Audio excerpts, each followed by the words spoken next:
Ketika Kementerian Pertahanan baru-baru ini mengajukan anggaran sejumlah 124,995 billion dolar, kita bulatkan ya, 125 billion dolar atau mendekati angka 1.700 triliun, sebuah angka yang lumayan besar yang membuat otak saya yang kecil ini menjadi hang atau loading. Sebentar, ini anggaran untuk apa ya? Beli senjata atau bikinan senjata dalam negeri nih. Grand Plan pertahanan negara arahnya bedil-bedilan atau model Tiongkok, menaklukkan negara lain tanpa bedil, pakai smart dan soft power, bukan hard power. Kita semua tahu hard power itu old mind, kuno, harus dikombinasi dengan soft dan smart power, model Tiongkok lah.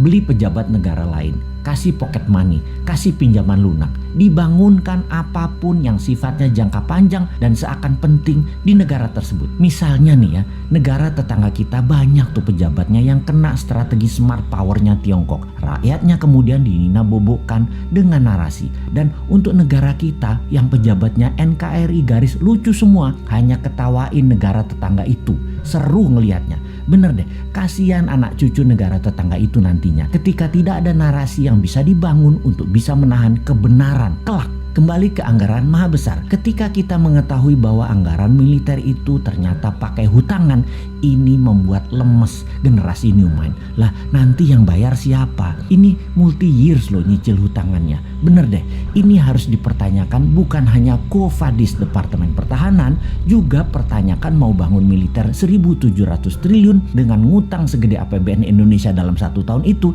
kita baliknya dapat apa? Sekarang aja utangnya sudah 6.500 triliun, ditambah BUMN yang minusnya banyak, PLN minus, KAI minus, Garuda minus, serta banyak lagi yang angkanya bikin gemeter new mind. Kalau old mind sih nggak gemeter, karena memang mindsetnya bisanya ngutang. Biasa itu ngutang bagi mereka.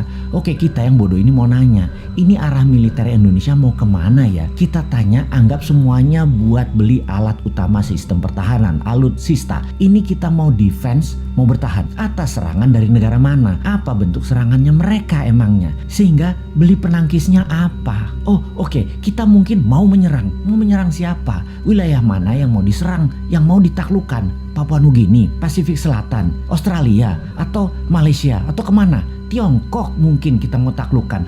Pakai apa penaklukannya?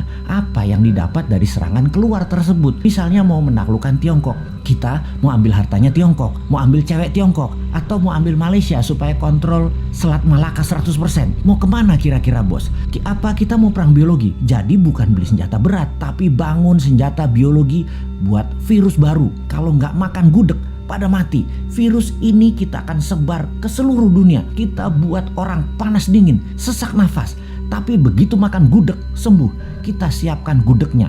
Agen-agen di seluruh dunia, negaranya kita kendalikan. BPOM di negara lain kita mainkan agar gudeg lulus BPOM mereka. Dan makanan lain yang mirip-mirip gudeg gak dapat izin BPOM di negara lain tersebut. Kemudian kita sebar lagi virus lainnya lagi, yang obat penangkalnya rawon. Kemudian virus yang obat penangkalnya empek-empek, nasi padang, dan lain sebagainya. Nah, kalau perangnya begini saya dukung dah. Atau kita beli HARPS. Kita ubah cuaca, kita bikin Papua ada salju agar Indonesia ada 4 musim. Di Indonesia bagian timur, di Maluku, Nusa Tenggara, Papua ada salju. Bayangkan di Maluku dan Nusa Tenggara ada salju, ada pantai. Keren abis. Di Papua akan ada ski resort, banyak. Kayak di Swiss. Gila nih Indonesia kerennya. Sementara di Indonesia bagian barat dan tengah seperti biasa, hanya 2 musim. Lupa, ada musim pilkada sama pilpres ya, sama musim duren.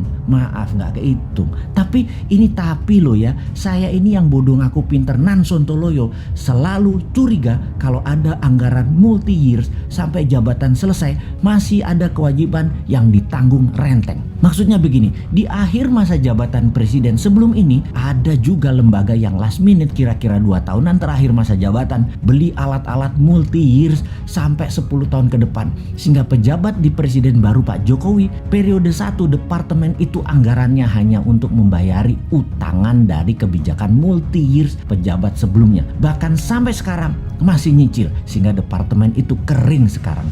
Ini ngebayang aja, kalau kita beli barang dari luar negeri, komisinya di luar negeri loh ya. Komisi selalu didapat dari penjual kan, dan jarang loh penjual gak ngasih uang tali kasih, itu jarang. Jadi si pejabat periode lalu beli-beli dalam jumlah besar, komisinya di muka dong ya, gede banget dong komisinya karena dealsnya multi years. Lumayan, namanya juga udah akhir masa jabatan. Mulai paham kenapa si Sontoloyo ini berkerut kening urusan anggaran besar multi years yang ditanggung renteng sampai pejabat berikut-berikutnya. Ya, mudah-mudahan analisa si Bosman ini salah lagi, karena kayaknya amanah kok pejabatnya. Calon presiden kemudian kok, pasti maha suci.